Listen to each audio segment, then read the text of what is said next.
Buenos días, bueno, buenas noches.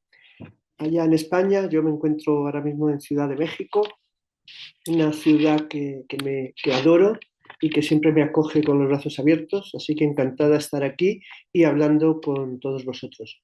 Mientras damos unos minutos de cortesía para que la gente se vaya incorporando, pues me voy a presentar. Soy Carmen Lillo, soy fisioterapeuta y osteópata y bueno, la verdad que llevo casi toda mi vida dedicado al tema de la pediatría. Es verdad que yo al principio estudié osteopatía para dejar de tratar niños, pero luego eso fueron apenas 2 años, volvimos otra vez a la senda que se supone me estaba, no sé si establecida o qué, porque la realidad es que el mundo de la pediatría me apasiona. Y bueno, pues soy además de mi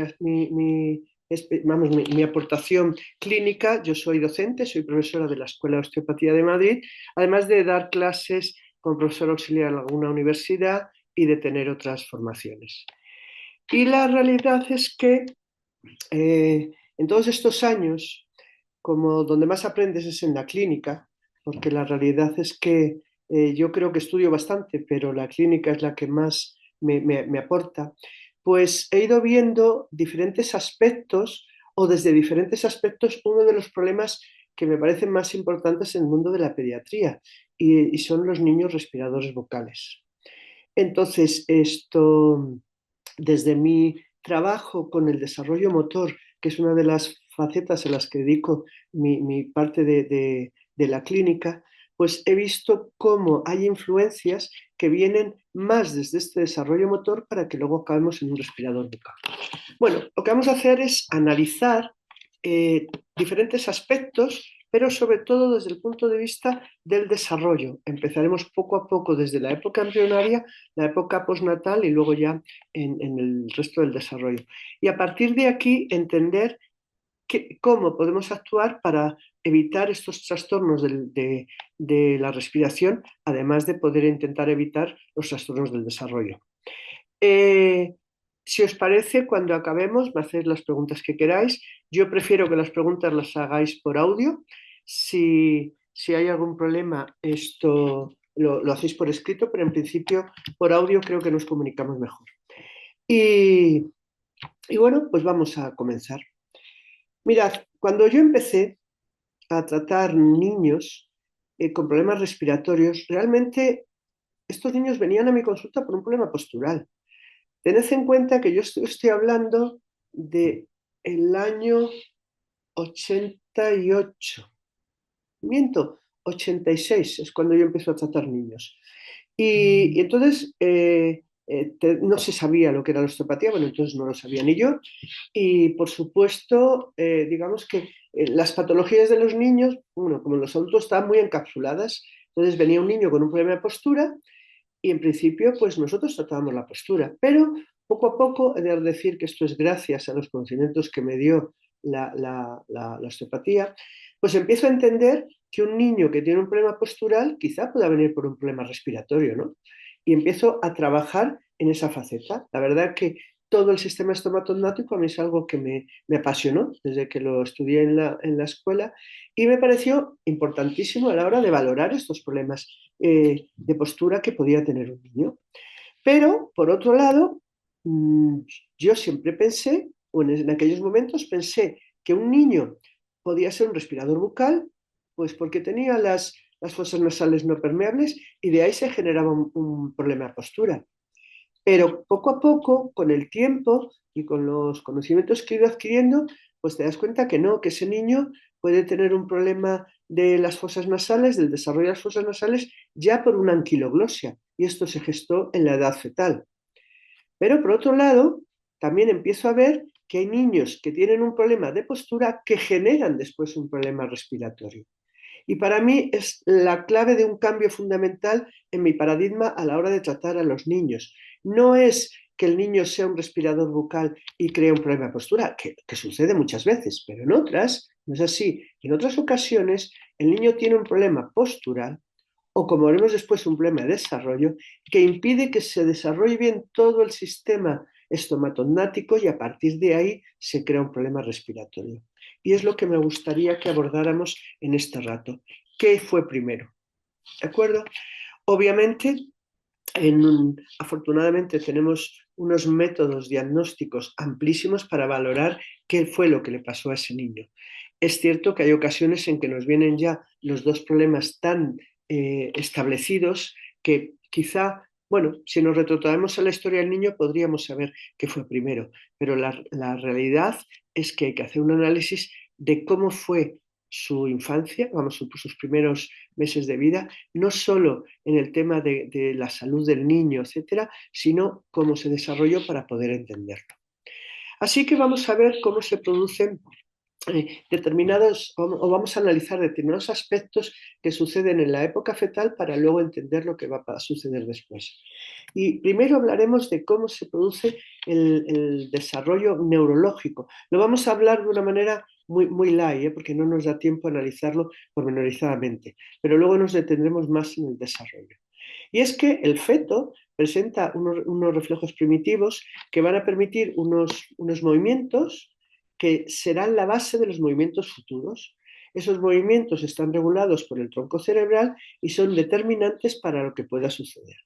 En el caso de que nos ocupa a nosotros, a mí me interesa la existencia de tres reflejos muy importantes que luego serán determinantes en la postura del niño. Uno es el reflejo tónico asimétrico cervical, porque es un reflejo que va a facilitar el movimiento y por tanto va a estimular el sistema vestibular y eso permitirá un aumento de las conexiones neuronales. Hay que tener en cuenta que esto es muy importante para todo el desarrollo futuro del niño, esta estimulación vestibular que recibe el feto. ¿Vale? Por otro lado, tenemos el reflejo tónico laberíntico hacia adelante. Ese reflejo va a permitir mantener la posición fetal, como su nombre indica, en posición fetal, es decir, como un cilindro flexionado que va a permitir y asegurar que las posiciones y los movimientos que tiene que realizar el feto para el parto sean viables. Esto es muy importante a la hora de los movimientos desde una posición concreta que va a rotar 45 grados, a inclinarse y otros 45 y se va a mover como un cilindro completo gracias al reflejo tónico laberíntico hacia adelante. Y otro reflejo que me interesa mucho es el reflejo tónico laberíntico hacia atrás. Este reflejo aparece en el parto, es el único que no aparece en la época fetal. Y es cuando ya la cabeza, el occipucio, contacta con el pubis y el feto sigue descendiendo, la convexidad de la parte posterior del pubis le va a permitir hacer una deflexión de la cabeza. Nosotros lo llamaríamos extensión, los obstetras hablan de deflexión de la cabeza, que permite la aparición por primera vez del reflejo tónico laberíntico hacia atrás. Es un reflejo importantísimo porque va a permitir la distribución del tono muscular y permitiendo equilibrar las posiciones tónicas antagónicas del cuerpo. Y esto es fundamental para la postura futura del feto. Del niño, perdón. Por esto es importantísimo analizar qué pasa en un niño que nació por cesárea, porque puede que este reflejo tónico laberíntico no esté integrado de forma adecuada. Además de eso, sabemos que en la época fetal se van a ensayar varias funciones para que el sistema nervioso construya los caminos que tiene que hacer para crear los patrones de movimientos que necesitará el neonato cuando nazca, y hay uno fundamental que es la repetición de la función deglutora del feto para ensayar lo que será la masticación y la deglución del futuro del niño. Esto se va a ensayar durante la etapa intrauterina porque el feto va a deglutir líquido amniótico. Por cierto, esto es una anécdota, pero el líquido amniótico tiene sabor en función de de los alimentos que toma la madre. De manera que los gustos futuros de nuestros hijos dependen de lo que tomemos en el embarazo. Ya lo siento yo no haberlo sabido antes y haber cambiado las palmeras de chocolate por algo más sano. Pero bueno, entonces es importante decirles a las madres que si hay que cuidar la dieta durante el embarazo por todos los motivos, pero entre otros porque los gustos futuros de su hijo dependerán de lo que tomemos en el embarazo. Y este efecto de gluten, gracias a que decimos, esta semana de vida intrauterina hay un reflejo de eglución, en la 20ª semana un reflejo de succión, En la 24ª ya los músculos de la lengua, del sistema hioideo, etcétera, ya se contraen de manera que remodelan el maxilar, la mandíbula, la cara, el cráneo. Es decir, cada vez que el feto deglute va a proyectar la lengua sobre todo el paladar y le permitirá expandirse, en los 3 planos del espacio. Esto determina que se desarrolle el paladar con normalidad. ¿De acuerdo? Esto es importantísimo para nosotros. Y en la 32ª semana de vida ya se coordina la succión y la deglución con la respiración. Insisto, es importantísimo para nosotros la función deglutora que va a tener el feto y cómo los músculos de la lengua, del sistema hioideo, etcétera, conforman una presión sobre el paladar para permitir el desarrollo normal. Y esto es lo que hace, es el motivo por el que decimos que la lengua es la plantilla del paladar.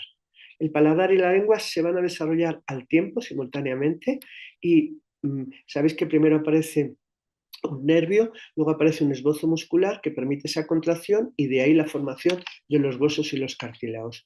Pues en el caso del paladar y de la lengua se van a formar, además de la misma manera, por una primera parte sagital y dos laterales que van a formar a cada uno por un lado la lengua y por otro el paladar, pero digamos que permitiendo la forma del paladar según deglute este feto. ¿De acuerdo? Así que nosotros sabemos que la deglución del feto determina la forma de las fosas nasales, porque determina la forma de su paladar. Esto es fundamental, ¿de acuerdo? Yo cada vez que introduzco el dedo en la boca de un niño y noto un paladar alto y estrecho, voy a ver qué le pasa a esa lengua. Estoy hablando de un neonato de 2 o 3 días de vida que su paladar ya ha nacido alto y estrecho, y eso tiene que ser porque la lengua no ha hecho bien la función que tenía que hacer para empujar contra el paladar. ¿Vale? Decimos que la función está al servicio de la estructura, ¿no? Cuando yo estudiaba osteopatía, al principio siempre decía que la estructura determina la función. Después, poco a poco, se ha ido progresando y se estableció la relación recíproca.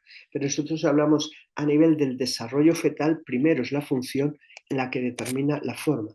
Así que esta cara del feto se irá desarrollando hasta la forma del neonato gracias a esta deglución que va a hacer el feto.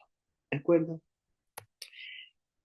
Después, este sistema estomatognático se puede desarrollar con el amamantamiento.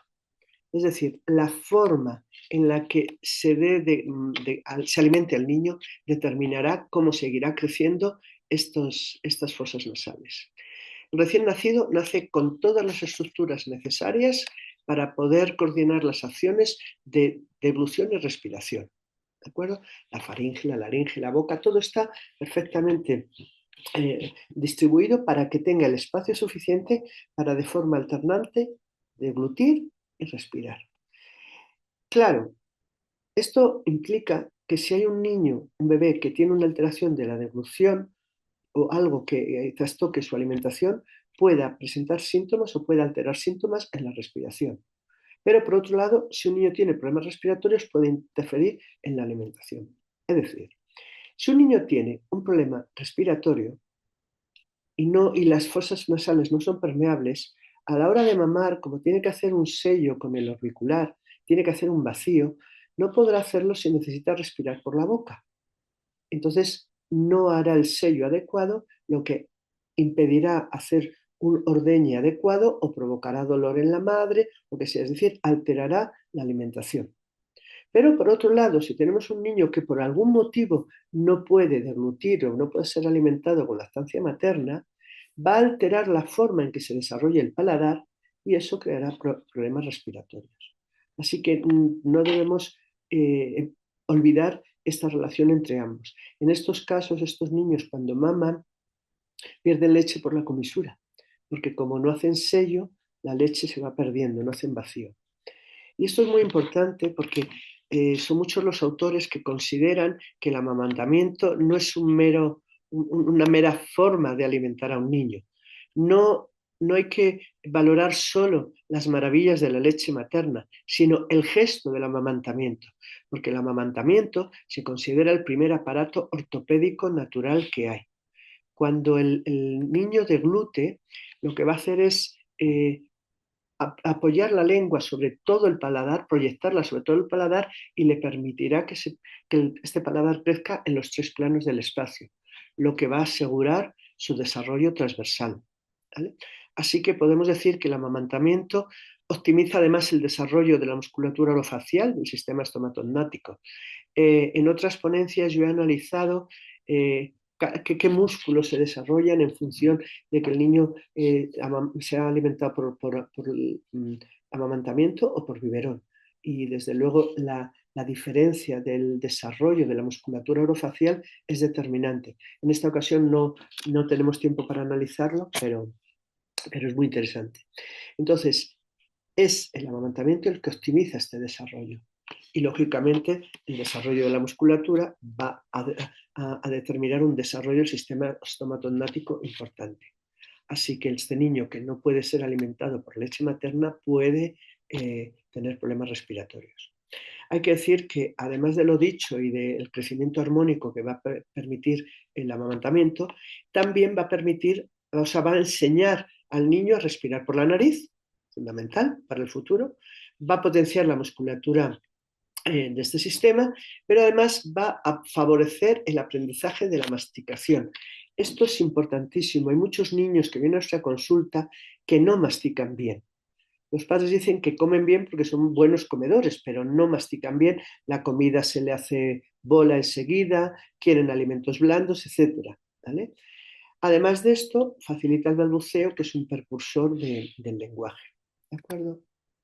Sin embargo, hay muchos estudios que demuestran que el niño alimentado con biberón pues tiene el doble de posibilidades de presentar maloclusión dental, tiene muchas posibilidades de ser un respirador bucal, porque se ha demostrado que el paladar, cuando el niño es alimentado con un biberón, la lengua sube y baja solo, pero sin proyectarse transversalmente como en el amamantamiento, lo que va a generar un paladar alto y estrecho. Así que invade las fosas nasales y ya le puede convertir en un respirador bucal. Por lo mismo y por el desarrollo inadecuado de la musculatura del sistema estomatognático, puede acabar siendo un deglutor atípico y con alteraciones de la masticación, aparte de algunos problemas de la formación que pueda tener. Y el hecho de que este niño sea un respirador bucal con una devolución atípica, con una musculatura que no se desarrolla de forma adecuada, va a hacer que cada vez que degluta proyecte la cabeza hacia adelante y esto nos conducirá a un problema postural, que es de donde habíamos empezado diciendo que un problema respiratorio nos generaría un problema postural. ¿De acuerdo? Así que hemos tenido un niño que tiene alterada una función y de ahí se altera su estructura. ¿De acuerdo? Pero además de esto, tenemos que tener en cuenta que una vez que el niño empieza con alimentos complementarios, también el cómo se vayan introduciendo serán determinante para que el niño desarrolle esa cara de infante al desarrollo craneofacial que llegará a tener el adulto. Y esto es gracias a que el niño tiene que ir adquiriendo, en función de su capacidad de masticación y deglución, obviamente, alimentos sólidos potentes, ¿vale? Alimentos con cierta dureza y que les obligue a pegar grandes mordiscos, a masticarlo de forma adecuada para desarrollar este sistema. Hay que tener en cuenta que tenemos las mismas piezas dentales que cuando triturábamos huesos y arrancamos la carne a tiras, 8 por cuadrante. Es cierto que antes tenían 5 cúspides y ahora tenemos 4, los molares, pero tenemos el mismo. Si el niño no toma alimentos sólidos, grandes y potentes, no desarrollará bien este sistema estomatognático, lo que redundará en los problemas que estamos comentando. Ahora bien, dicho esto, y digamos que es muy básico para entender algunos problemas respiratorios, o por lo menos es lo que yo en principio siempre tuve, bueno, me costó mis años entenderlo, pero bueno, tuve más claro. Sin embargo, hay que tener en cuenta la importancia del desarrollo motor. ¿Por qué? Porque si nosotros hablamos de que la función determina la estructura, esto va a ser en todo el organismo. Entonces, todo lo que haga el neonato, lo que haga en el primer año de vida, cómo se desarrolle, va a determinar cambios estructurales importantes. Y cambios estructurales a nivel de su sistema musculoesquelético, pero también a nivel neurológico. Y vamos a estudiar ello. ¿De acuerdo? Entonces, Si nosotros pensamos en el cerebro del neonato, bueno, mucha gente dice que es un libro en blanco, no es del todo cierto porque el feto ya tiene experiencias, pero la realidad es que el cerebro del neonato no tiene un mapa cortical ni sensitivo ni motor. Vosotros tocáis cualquier parte de un cuerpo de un bebé y no sabe que le estáis tocando porque él no reconoce su propio cuerpo. No hay un patrón central, sino que los patrones están regulados a nivel de la médula y del tronco y generan unos movimientos holocinéticos totalmente desordenados y sin sentido. Además de que hay una inexistencia tónica antagónica, ¿de acuerdo? O sea, de coordinación tónica antagónica. Y de ahí va a ir pasando poco a poco a lo que es el desarrollo a nivel neurológico que le permitirá tener un desarrollo cognitivo adecuado, pero además llegar a la bipedestación y a la marcha.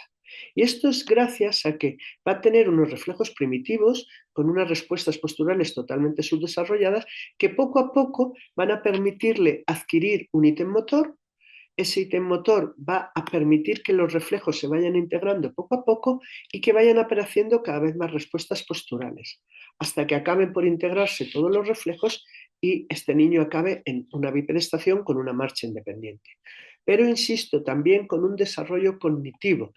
Todo el desarrollo cognitivo viene a partir del movimiento. Y aunque en esta conferencia no pretendo hablar de las alteraciones que se pueden producir por el desarrollo a nivel cognitivo que pueden darse, sí vamos a mencionar algunos detalles que serán importantes. Entonces, hemos dicho que el cerebro del niño no tiene una corteza primaria ni sensitiva ni motora. Y va a aparecer primero un área somatosensorial primaria, que será, digamos, la base de la función motora desde el futuro, obviamente, que permitirá, cuando se vaya creando esta área primaria somatosensorial, pues digamos, se podrá iniciar un área motora primaria porque un niño no puede mover aquello que desconoce. Por eso, primero, y veremos cómo se va a estimular, primero tiene que haber un área sensitiva motora en la corteza para después generar el área motora primaria. Esta área motora primaria que viene garantizada por la primera, por la somatosensorial, y que va a permitir, que será la responsable de planificar, organizar y ejecutar las posturas y los movimientos. Este niño al principio tiene movimientos totalmente descoordinados que poco a poco van a ir adquiriendo ítems motores más elaborados, ¿vale? Estos movimientos primarios serán la base de los movimientos futuros y permitirán la integración de los reflejos. ¿Y cómo se va a adquirir estos mapas corticales tanto sensitivos como motores? Pues la representación cortical va a venir a partir del tacto, del movimiento, de las experiencias y de la visión. Y vamos a hablar de ellas. Y empezaremos por el tacto. Porque mirad, el tacto para mí es una de las vías de estimulación para crear la corteza sensitiva más importantes. Al niño hay que acariciarle, y no solo acariciarle, sino tocarle con cierta presión cada dedo de la mano. La mano es fundamental y vamos a verlo enseguida en todo este proceso, ¿vale? Entonces, no solo hay que acariciarle, sino también presionarle. Hay que portearle en un piel con piel, desnudos, no solo por la secreción de oxitocina y el apego que va a generar, sino por la estimulación de esta piel, de este ectodermo de superficie, porque hay que tener en cuenta que el ectodermo de superficie tiene una relación directa con todo el ectodermo central, de manera que cada vez que estimulamos estamos mandando información para estimular el ectodermo. Y se va creando este área sensitiva. Hay que tocarles mucho la cara, hay que tocarles mucho la boca, porque hay que decir que tanto las manos como la boca forman un papel fundamental en todo este proceso. El niño va a utilizar la boca, perdón, como el sistema táctil más preciso. Y durante los 13 meses de vida aproximadamente va a utilizar la boca para explorar los objetos, por eso se mete todo en la boca. Entonces, al neonato se le acaricia, se le tocan las manos, se le toca la boca, y hay un momento, hacia la cuarta semana de vida, lo veremos después, que el bebé se mete la mano en la boca cuando tiene hambre. Y una vez que se mete la mano en la boca, descubre que puede explorar la mano a través de la boca. Así que el niño se está chupando la mano para conocerla. Por favor, los niños no pueden llevar manoplas, tienen que tener las manos libres, hay que dejarles que la chupen porque lo que están haciendo es explorarla. Cuando el niño llega a ver la mano, ya la reconoce porque la había chupado antes. ¿De Cuando el niño la ve, dice, yo a ti ya te conocía. Entonces, es importantísimo esta fase en la que el niño se mete la mano en la boca para explorarla. Otra cosa diferente es la succión del pulgar, que efectivamente habrá que evitarlo, que eso suceda. Pero que se chupe la mano, diferentes partes, etcétera, es determinante. Una vez que el niño ya conoce su mano, va a utilizarla para explorar el resto del cuerpo. Así que él se va a ir palpando poco a poco el tronco, los brazos, va a ir para abajo, llegar a la ingle, a los muslos, luego los dos pies se encuentran entre sí y la mano llega a un pie. Y una vez que la mano llega al pie, se chupa el pie el niño. Está explorando los pies, está aprendiendo que tiene pies. ¿Cómo vamos a querer que un niño recte si no sabe que tiene pies? Así que es fundamental que el niño esté desnudo, sea la época del año que sea, hay que proporcionarle momentos en que esté desnudo, la temperatura adecuada, obviamente, para que pueda palparse, ¿de acuerdo? Después sería el movimiento. El movimiento que va a generar una estimulación propioceptiva sobre decir la importancia que tiene, ¿no? Además es que este movimiento va a estimular no solo el área sensitiva, sino también la motora primaria, ¿de acuerdo? Hay que portear a los niños, hay que portearles mucho. El niño de 0 a 4 meses tiene que estar mucho tiempo porteado y algo en el suelo, a veces boca arriba, a veces boca abajo, y de 4 meses en adelante mucho suelo y algo de porteo. Y este porteo, si puede ser piel con piel, mejor, porque entonces estaremos haciendo una doble estimulación, la que acabamos de decir de la piel y la estimulación vestibular. Esto es más importante, si cabe, en aquellos niños que hayan nacido, que su madre haya tenido que hacer reposo en el embarazo, porque no ha recibido la estimulación propioceptiva adecuada por la falta de movimiento, impuesto por la necesidad, obviamente, pero es muy importante en estos niños que aún se les portee más. Después las experiencias. Cuando hablamos de las experiencias, nos referimos al movimiento que hacen los niños cuando están tumbados gracias a los reflejos primitivos. Entonces, hay que propiciar que el niño esté tiempo en el suelo. Desde el momento que tiene momentos de vigilia, tiene que ser a ratos boca arriba y a ratos boca abajo. Boca abajo tiene que ser siempre despierto y en presencia de un adulto. Pero es importantísimo que el niño esté en esta posición. Primero, porque le va a permitir realizar determinados movimientos, pero segundo, porque todo el desarrollo motor pasa por la posición boca abajo. Y en esta posición boca abajo va a inhibir el reflejo de prensión manual, reflejo que es un reflejo de apego. Este reflejo está hecho para agarrarse al pelo de la madre, porque los homínidos van saltando por los árboles con su cría colgada, y es la cría la que se agarra al pelo de la madre. Es un reflejo de apego que disminuye la frecuencia cardíaca respiratoria, la tensión arterial, que realmente a nosotros los humanos no lo notamos, es un reflejo arcaico. Sin embargo, este es un reflejo de apego, que calma. Cada vez que el niño llora, los padres suelen poner un dedo en la mano. Ellos no saben por qué, pero realmente saben que el niño se relaja. Bueno, pues este reflejo de presión tiene que desaparecer, porque si no, cada vez que el niño toque un contacto con la cara palmar de los metas, se producirá el reflejo y limitará mucho la manipulación fina. Así que es importante que esté boca abajo. Además de esto, boca abajo se va a desarrollar la visión central. El niño solo tiene visión periférica, no tiene, solo ve pues más o menos lo que es la periferia de su brazo. Necesitamos que tenga una visión central que se pueda concentrar en algo en concreto para evitar, o sea, para que no esté siempre pendiente de la periferia. Entonces, esto es importante que se adquiera cuando está tumbado boca abajo, que ve algo central, cuando está hacia arriba, ve algo periférico. Así que, además de que es el inicio del desarrollo, va a ser una de las funciones importantes para inhibir el reflejo de presión y aprender lo que es la visión central. Se le tumba boca abajo el tiempo que el niño quiera. Si aguanta poco tiempo, se le ponen más veces, menos tiempo. ¿de acuerdo? La cuestión es que cuando el niño está tumbado, bien sea boca arriba, boca abajo, pues va a realizar unos movimientos que ya se iniciaron en el útero materno, pero que en el bebé ya van a ser pequeños movimientos que generarán en su momento cambios importantes. Cambios no solo por la creación de un ítem motor, sino también porque se van a producir cambios estructurales a nivel del cerebro. Es decir, no es solo que se crea una vía nerviosa para aprender un ítem motor, no, es que se crean neuronas especializadas y aumentan las conexiones interneuronales. Por esto es importante que el niño realice estos movimientos y tenga esta experiencia. Y esto permitirá que poco a poco se vaya organizando el cerebro de forma jerárquica, dando paso a las funciones superiores gracias a estas funciones inferiores que aparecieron en la primera etapa. Y en cuanto a la visión, pues la visión va a permitir, va a permitir que el niño se desarrolle con respecto al entorno.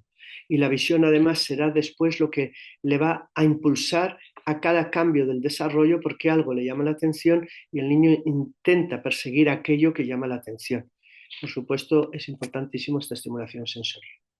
La cuestión es que poco a poco se van a producir una serie de ítems motores más especializados, adquiriendo unas reacciones tanto de apoyo como de equilibrio, etcétera, siempre, mientras se van integrando los reflejos.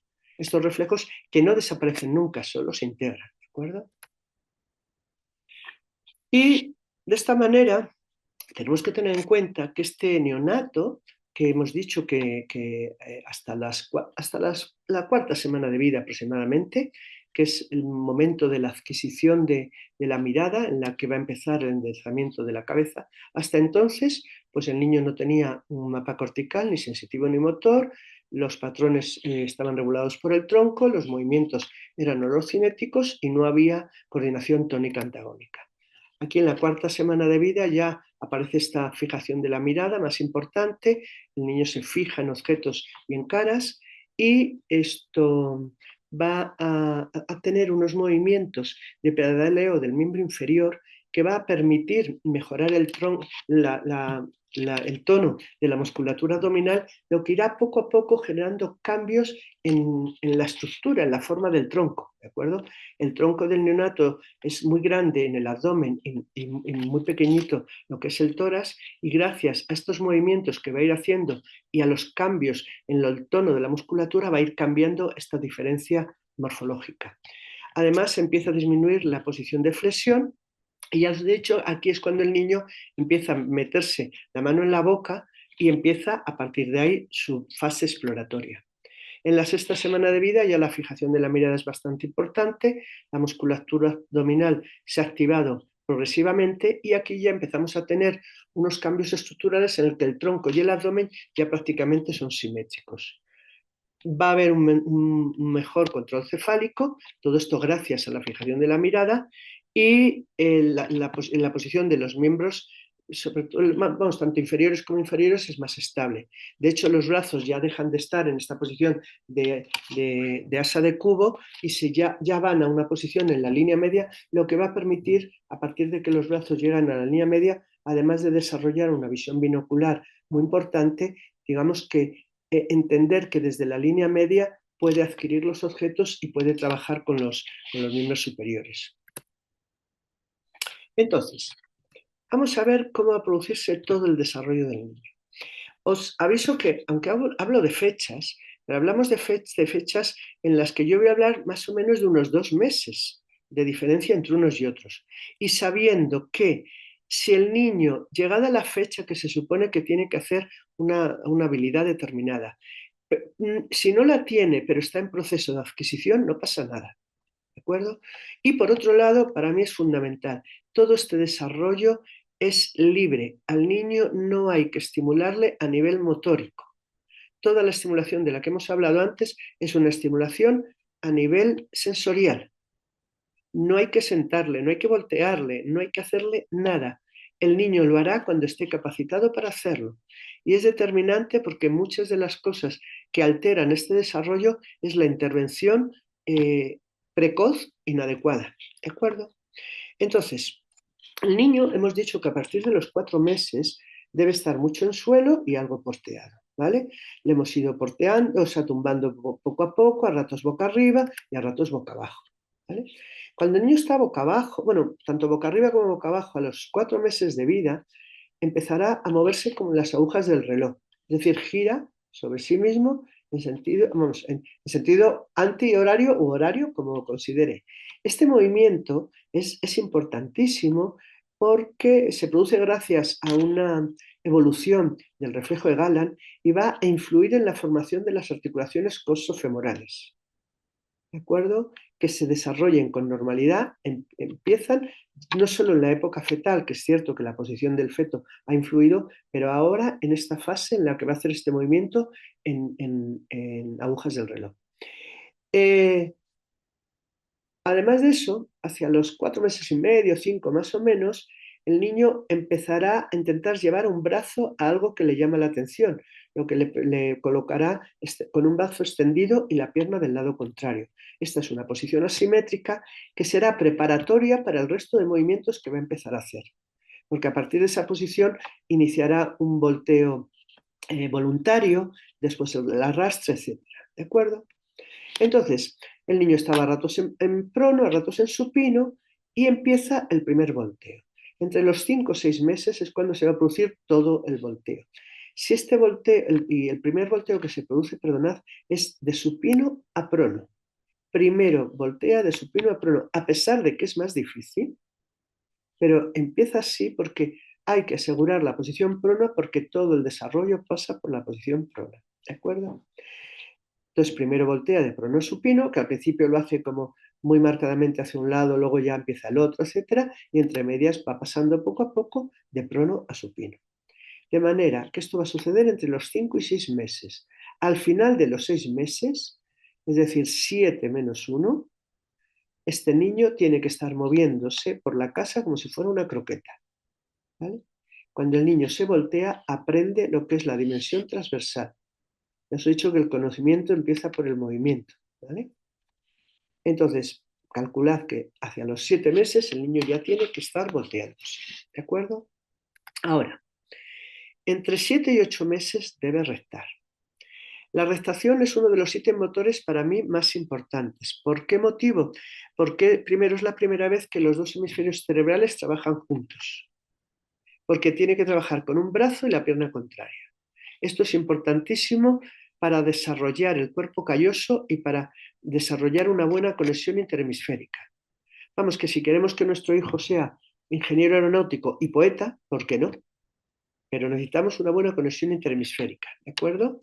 No tenemos por qué ser de cerebro izquierdo o de cerebro derecho, no, tenemos la capacidad de ser artistas e ingenieros, si queremos, ¿vale?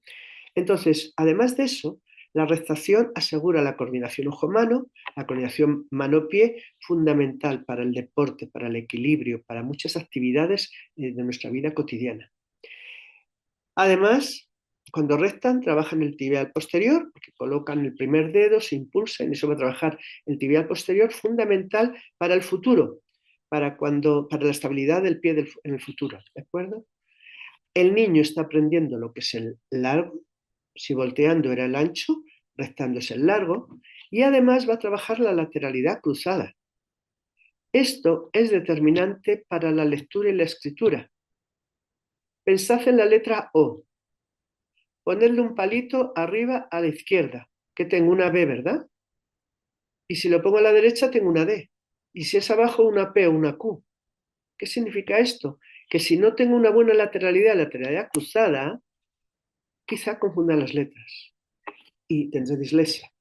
Y no por otros problemas que les atribuyen, que sí, hay otros motivos para tener dislexia, pero a veces es simplemente que este niño no ha adquirido una buena lateralidad, ¿de acuerdo? Y por último, cuando el niño recta, posiciona la cabeza hacia arriba, estirando el cuello. Es la primera vez porque los niños, si os fijáis, no tienen cuello. Es un cuello muy pequeñito, el tórax es muy pequeño, el tronco también, y es cuando empieza a estirar.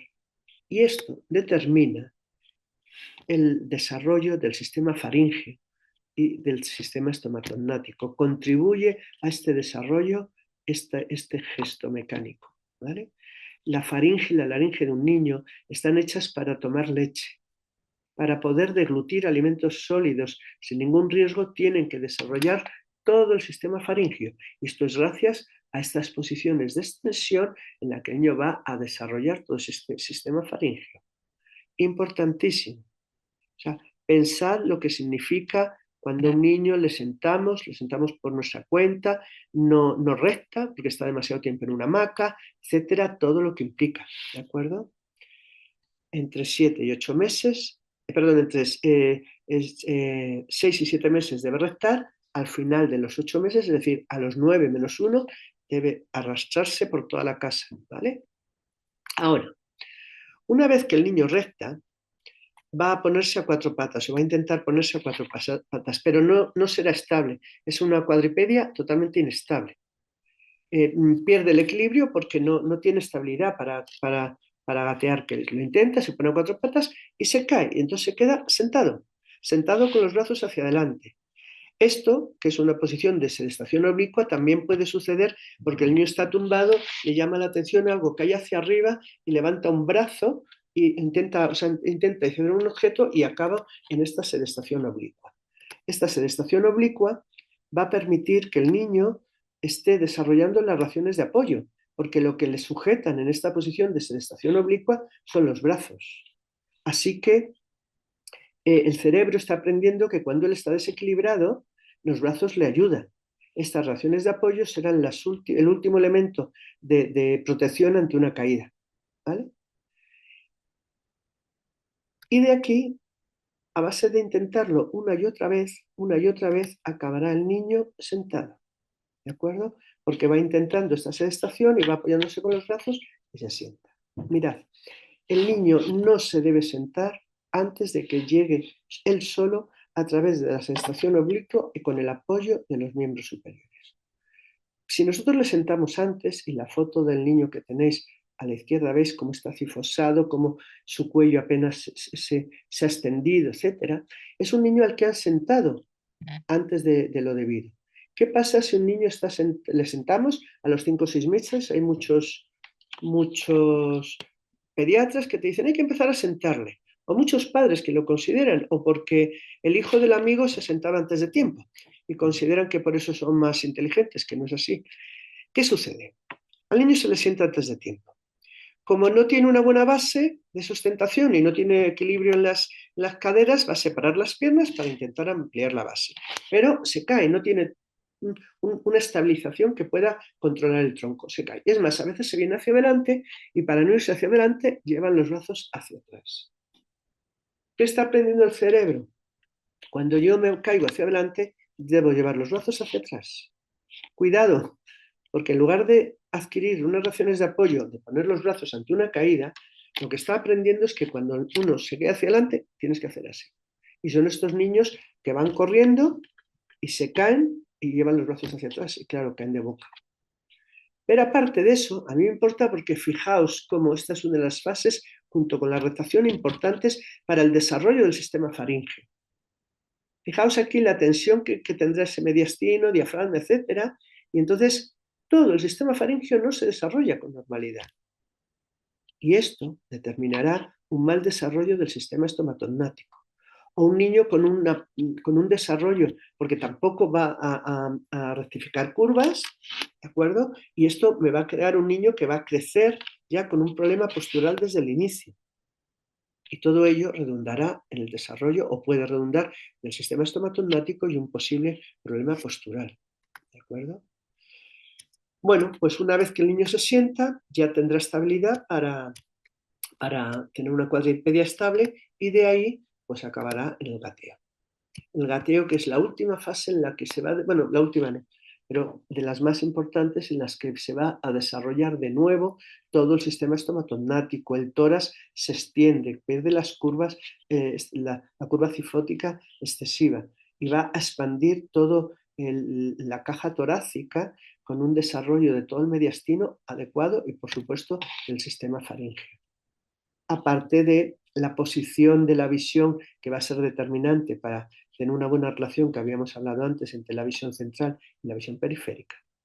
y por supuesto la coordinación de cinturas, etcétera. O sea, hay muchos motivos para abogar por un buen gateo. Sin embargo, ahora estamos centrados en lo que es el desarrollo de este sistema estomatognático. Hacia los 11 meses de edad el niño debe estar gateando. Y se le puede dar 15 días de margen o así para que lo haga bien. Pero hay que hacerlo bien. Nada de una pierna por dentro o por fuera, etcétera. El gateo tiene que ser un gateo armónico y en una posición neutra de miembros superiores e inferiores. Una vez que gatea, pues puede que ande como un macaco, con brazos y pies, sin rodillas. De aquí se pondrá en una posición de rodillas y posición de petición, para de ahí ponerse de pie. Pues va poco a poco, él se va a poner de rodillas y se va a poner en una posición de petición porque algo le llama la atención y gracias a sus brazos se sujeta a algo y se pondrá de pie. ¿De acuerdo? Cuando el niño está de pie no sabe andar. Todavía no sabe andar, por eso no anda, no hay que llevarle a andar. No hay que llevarle ni hacia atrás, que esto es patológico, ni por delante, que veo a veces yo gente que propicia o promulga la estimulación de la marcha sujetándole con unos rulos o algo por delante. Por delante es mejor que desde atrás, pero no sabe andar. No hay que hacerle andar, primero porque va a impedir integrar algunos reflejos puentes que se habían dado hasta esta fase, segundo porque es una marcha totalmente inestable y que no tiene ningún sentido, ¿de acuerdo? El niño no anda porque no sabe. Tiene que estar de pie, haciendo movimientos propioceptivos, que le va a permitir estabilizar esa posición de bipedestación. Será la última fase en la que desarrolle ya toda la relación entre el tronco, mediastino, cuello, sistema faringio-laringio, y acabar con el desarrollo de este sistema estomatognático. Una vez que el niño ya lleva un tiempo de pie, empezará con una marcha lateral en apoyo, porque la primera marcha es lateral, algo le llama la atención al lado y se va desplazando con apoyo. Después será una marcha entre islas, que la marcha entre islas es que hay que aconsejar a los padres que pongan sillas por la casa para que tenga donde agarrarse. Entonces, realmente ni siquiera llega a andar, lo que va es apoyándose de un lado a otro. Para después empezar una marcha anterior con apoyo. Cuando me refiero a marcha anterior con apoyo, el único apoyo que a mí me parece aceptable son las sillas. Es decir, los andadores llevan ruedas que se mueven fácilmente, no es una opción, porque el niño se moverá porque el andador se mueve. El tacatá, por supuesto, inaceptable, ¿vale? Pero las sillas son pesadas y estables y el niño decidirá cuándo la arrastra y cómo. Y entonces él es el que se va a mover con ese arrastre de la silla, él solo. Y después veréis que hace pruebas, suelta las manos, se pone en cuclillas, se cae de culo, se vuelve a levantar, gatea entre medias, hasta que un buen día empieza con una marcha totalmente independiente. Y sin freno. Esto sin freno es real. El niño al principio no sabe frenar, igual que no sabe girar, necesita una superficie que le pare, si no caerá al suelo. ¿Vale? Bueno, todo esto hay que dejarle al niño que llegue a este proceso él solo, porque influye en muchas fases del desarrollo que todas no podemos analizar aquí, pero sí veis cómo puede influir en el desarrollo de su estructura musculoesquelética y cómo puede influir en el desarrollo de este sistema faríngeo, ¿vale? Determinante para todo el desarrollo del sistema estomatognático, ¿de acuerdo? Entonces, nosotros podríamos llegar a la conclusión de que si nosotros tenemos un niño que tiene una respuesta tónica alterada, ¿no? Que no hay una buena distribución del tono muscular, que no hay unas buenas reacciones posturales del niño, que no ha integrado bien reflejos o que ha habido una alteración en la adquisición de algunos de los ítems motores, puede ser susceptible de tener un problema del desarrollo del sistema musculoesquelético que afecte al sistema estomatognático. Por otro lado, un niño que tiene problemas del desarrollo motor, con problemas de coordinación ojo-mano, mano-pie, etcétera, aparte de los problemas de equilibrio, los problemas que tenga para el deporte, etcétera, generará problemas posturales. Y estos problemas posturales pueden ir de la mano de otros problemas también respiratorios. ¿Vale? Si nosotros tenemos un niño que el problema inicial es un problema postural, un niño que por el motivo que sea, imaginaos un niño que ha tenido muchas bronquiolitis, que tiene muchas tensiones del mediastino, del diafragma, con una actitud cifótica, una proyección anterior de la cabeza, esto puede generarnos problemas respiratorios de vías altas. Es decir, cuando he empezado hablando de una bronquiolitis, pero me refiero a problemas del patrón respiratorio, ¿no? Y que acabe siendo un respirador bucal por culpa de este problema postural.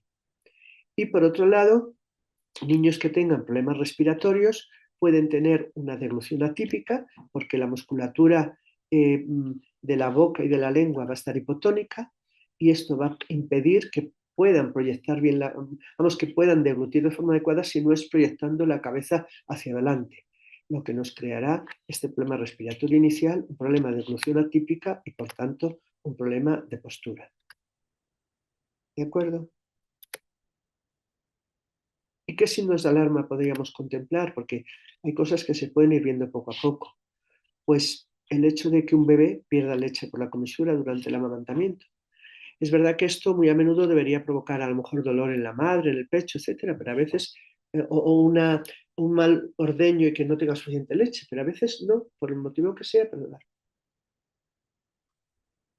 no afecta la lactancia, a pesar de que un niño que no respire bien por la nariz le va a costar mucho ser amamantado, pero bueno, pero el signo de alarma que podemos observar es que pierde leche por la comisura durante la toma.